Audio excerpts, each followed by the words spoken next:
Hey guys, welcome back to the channel.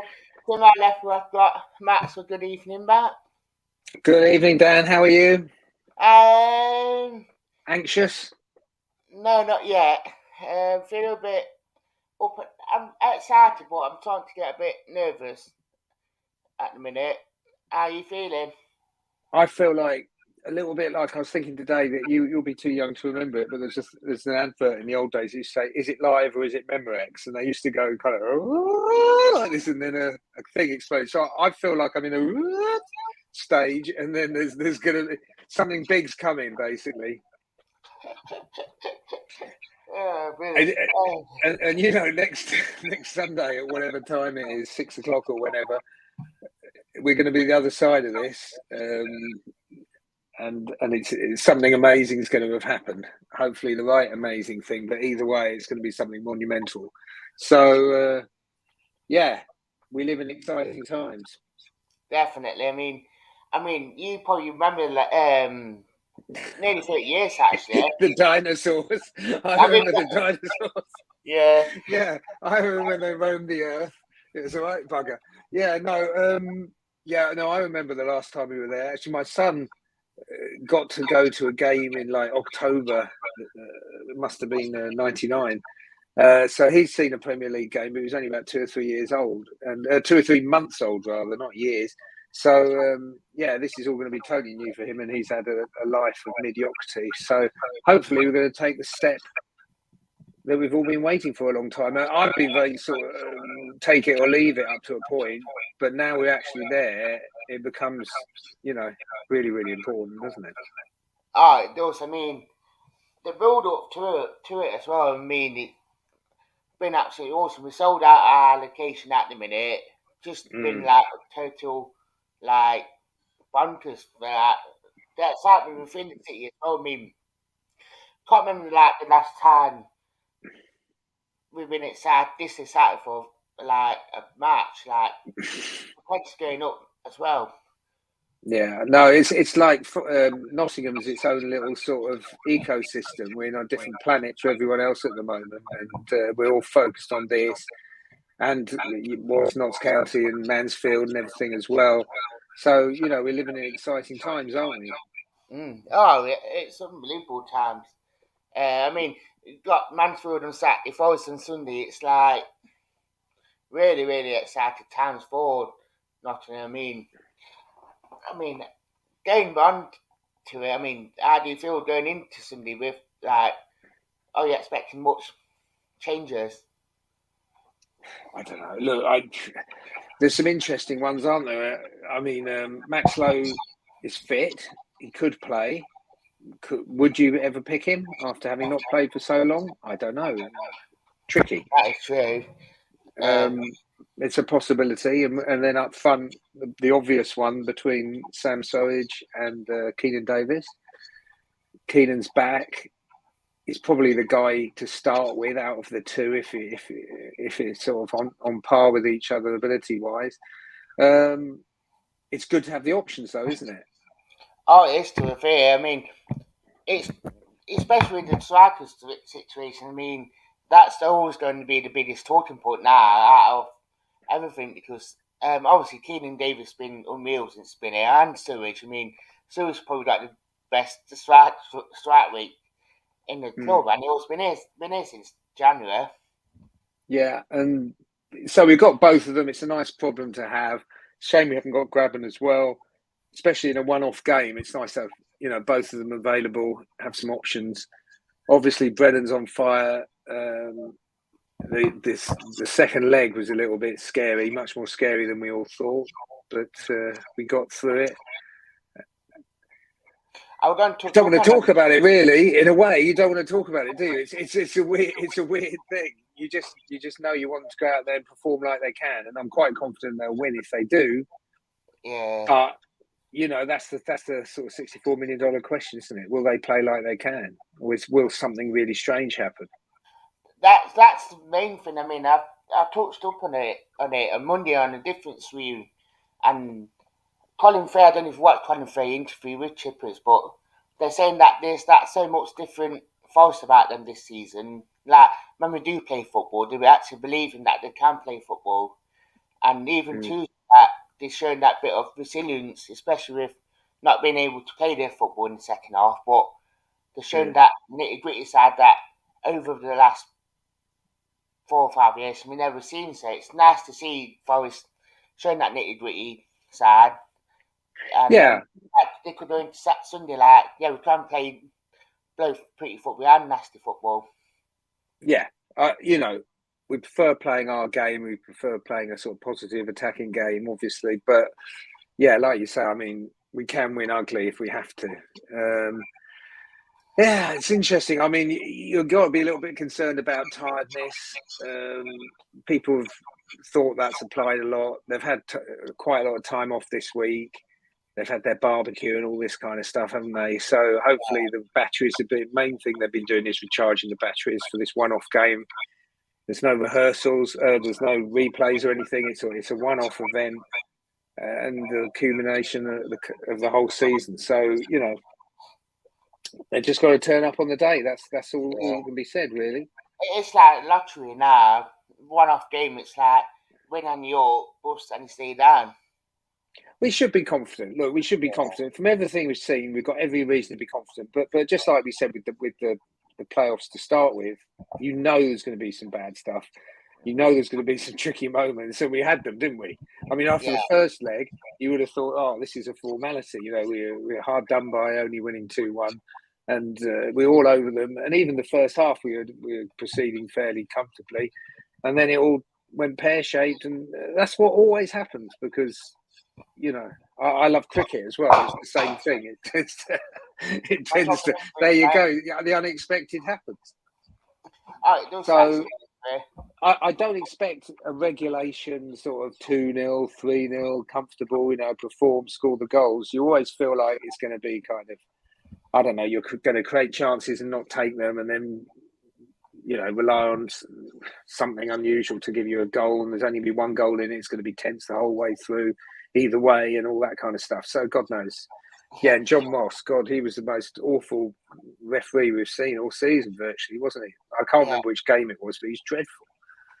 I thought I'd get that when I was done touch up on it, and obviously Jem said about John Moss refereeing final day. I mean, obviously they got far in it as well, which gonna be fun. But I mean, John Moss, I don't know how to take it having these Premier League refs in the Championship anyway, if I'm being honest with you. Well, hopefully he wants to, hopefully he's a good referee. He's refereed a few games. He was absolutely awful when he refereed our game. I've never seen anyone put on such a sort of lackadaisical, couldn't care less arrogant kind of performance. As far as I can remember, since the last one, probably. And there's VAR, so, we'll just have to see, won't we? I mean, it would be nice if we weren't ever talking about the ref, but he does slightly concern me. Definitely. At the loan players, who try and get, and you would let go. Well, I mean, as things stand, you pretty much try and keep all of them, wouldn't you? If we get promoted and we can afford to, why sort of throw anyone out if it ain't broke? Don't fix it. I mean, obviously Max Lowe's had his injury problems, so he would be sort of lower down on the list. Philip Zinchenko hasn't, probably by his standards, had the greatest season. So, he wouldn't necessarily expect us to be biting Watford's hands off to sign him. But he's a good player. He's a valuable player anyway. So, but obviously Jed Spence is huge. He's going to be worth a lot of money. Garner's they're going to want him back at Man U to see what they make of him before they decide what to do with him. I mean, but if we're a Premier League team, we can do these things, can't we? I was just about to mention that because it's a good thing. I mean, I know there was a report about James Garner. If we do go up, that we could keep him because Man United are quite happy with how we are developing him. So there's that really good chance that if Ten Hag don't want him at Man U, that we could keep him on loan. And obviously, he won't. If he goes to any fifth Premier League team, he won't be playing as regular.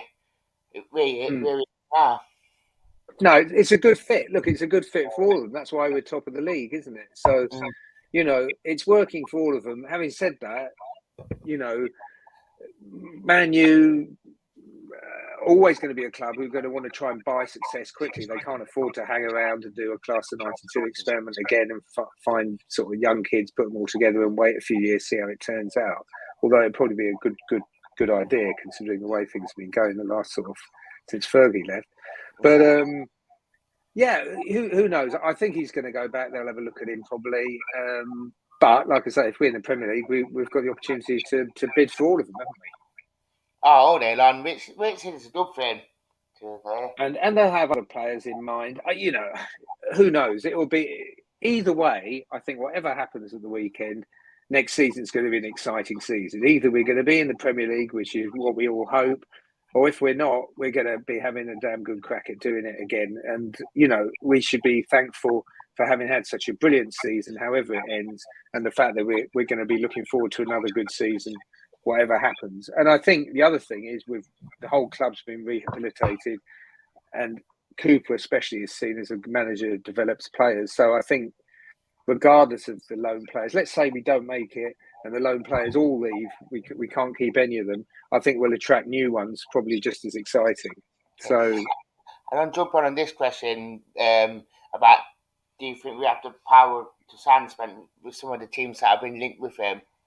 Well, it all depends, doesn't it? Yeah. If you get some of these big clubs putting money on the table, but you know, if they're that big, he's not going to be playing every week, is he? So.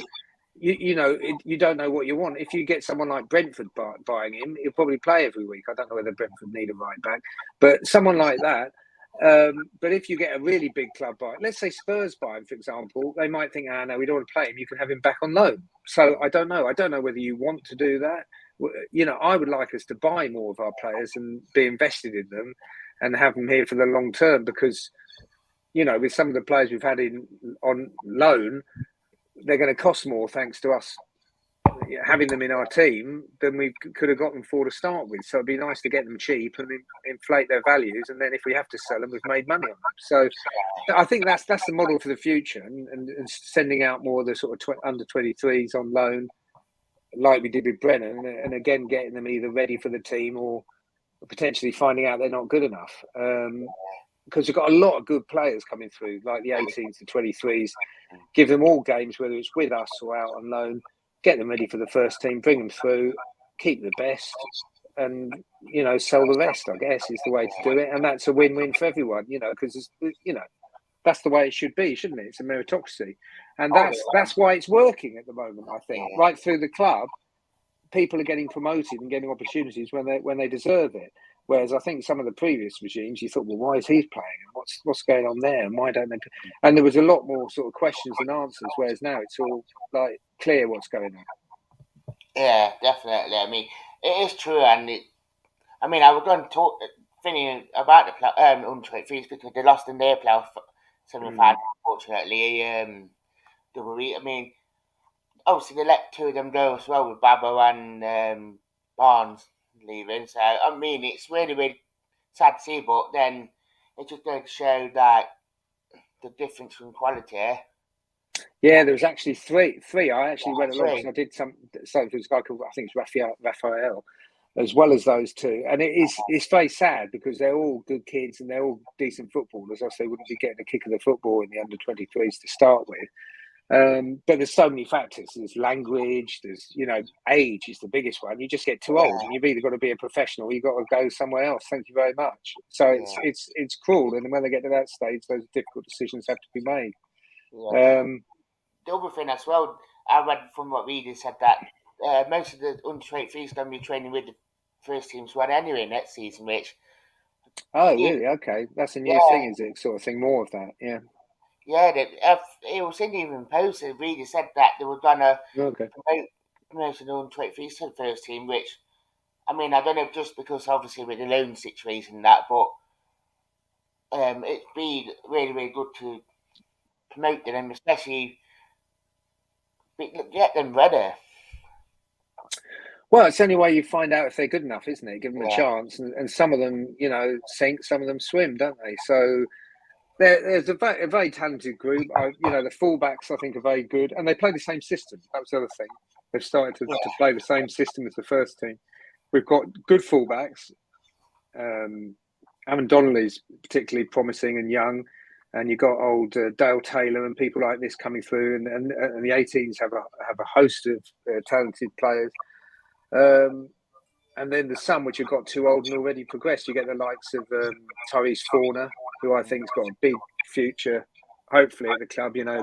Jack Colback's successor, perhaps. And then who's the other one I was thinking of? Oh, I don't know. Oh, and Julian Larson and Will Swan, those guys as well. There's some good attackers. Lewis Salmon. So it's interesting, but they're not all going to make it because they're not going to have the opportunity, are they? Because there's just not enough spaces, especially if we're in the Premier League. For those guys, it's going to be a kind of negative thing in a way. The doors are going to be harder to open. But, it is what it is. And if we do go up, like I say, probably they're going to have to send more of them out on loan and give them more chances because they're not going to walk into the first squad. There's going to hopefully be a few sort of fancy Dan players with big price tags that play a different level of football than the ones we've got at the moment, although they're all playing well above themselves and putting better players to shame. Yeah, that is true. I mean, Huddersfield as well. Obviously, played them 3 times this season. Beat them in that first game under Hooton when the shackles got let go. We lost to them at home and we should have beat them. And then Reed, you mean when Stephen Reed took over? Yeah, we beat them at their place. Yeah. That was probably the best day in some respects, the best day of the season, really, because it was when everything changed. Yeah. Then we lost them in the league at home. Then we beat them in the cup, which, I mean, we should have been 9 to be fair, but 6 points, and then a cup win. But there you go. No, exactly. We shouldn't have lost the one we lost, really, but that's the way they're going to beat us, isn't it? That's the way it's going to go, and that's what we've got to be wary of. If we turn up and we play our football, we should be all right. But they're the kind of team which are going to turn us over like that when we played, quite well, better than them, but they stifle us and hit us on the break and that kind of thing. So we've got to be wary of them. We haven't got to take it for granted. We've just got to turn up and play as much football as we can and prove we're better than them. Yeah, definitely. Should do. I mean, they're saying about like the best defense against the best attack. It's like, why would Huddersfield fans say that when we got like Great Wall in Nottingham? I think our defence is, as good as anything. I think our team's really built on the defence. Not only the sort of the whatever you want to call them, the 3 or the 5, but the 2 midfielders as well, and that gives the attackers the freedom to play, and with so much freedom. So we're as good as anyone defensively. We just take more chances. That's the point. We can play boring, if we want to. But it's not our game. We're trying to play positive football, and I think a lot of the time we do, and that's all we've got to do. As long as we do that, I think we'll take the game to them, and hopefully they won't be able to live with us. Yeah, definitely. I mean, we'll just go up in gears like we normally do. So yeah, you got any score prediction for? I don't even want to talk about score predictions. I don't know. I've had so many ideas in my head. Everyone's having dreams and stuff like this, and it doesn't matter. I don't care. I just want them all to go out there and enjoy it and play the best they can play, and the result will take care of itself. I'd like to think it's going to be comfortable. I tend to think there aren't going to be that many goals. I think we'll win by the odd goal, whether it's the odd goal by itself or the odd goal in 3, something like that, 2-1 or 1-0. Something. If I was going to bet money on it, I fancy us to win, but it's not going to be as easy as it surely should be. Yeah, definitely. I mean, funny enough, I've said 2-1. Funny enough, I know that's a usual. It's the usual story. But I've said it, and funny enough, I've had a dream that Jimmy Garner will just put one top in. Really? Okay. Well, everyone's got theories. I'd love Brennan to get his 20 goals like his dad, but this time get promotion. I'd like that. That would be a kind of little sort of, fairy tale in itself and makes sense.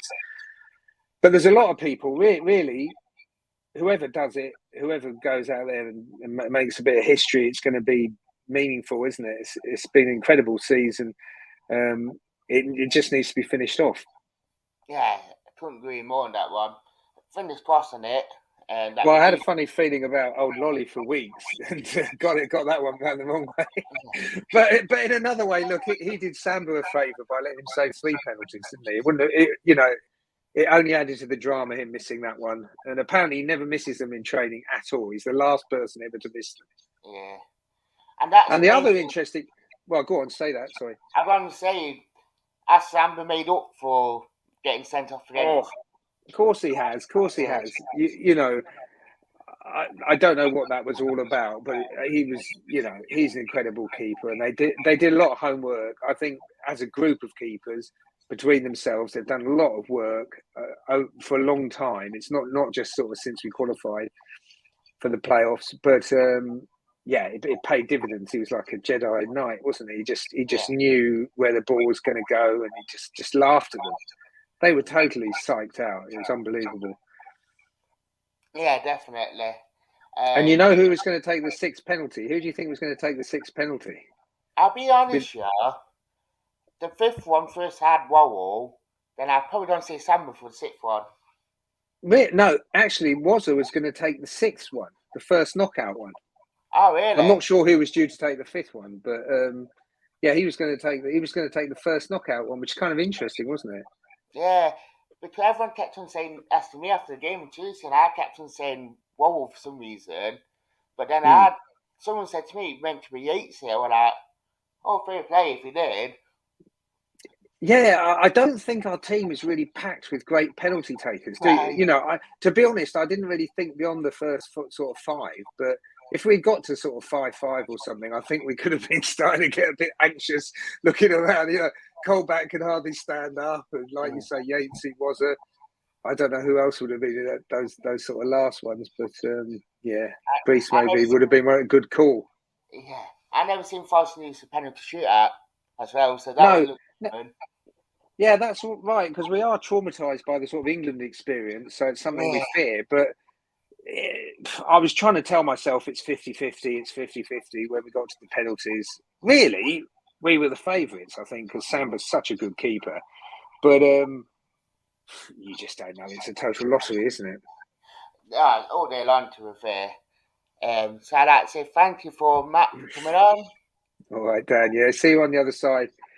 Hopefully, it's all about the result. It's all about the result. I mean, I kind of don't envy them, but in another way, they've just got to go out there and enjoy it, not think about what it means, play a good game of football, and let everything else write about itself. Definitely. So I don't end on this comment. Come on, you Reds. Absolutely, come on, you Reds. We'll all be there with all our stuff, won't we? Yeah, all day long. Right, I'd say thank you for watching, guys. Goodbye.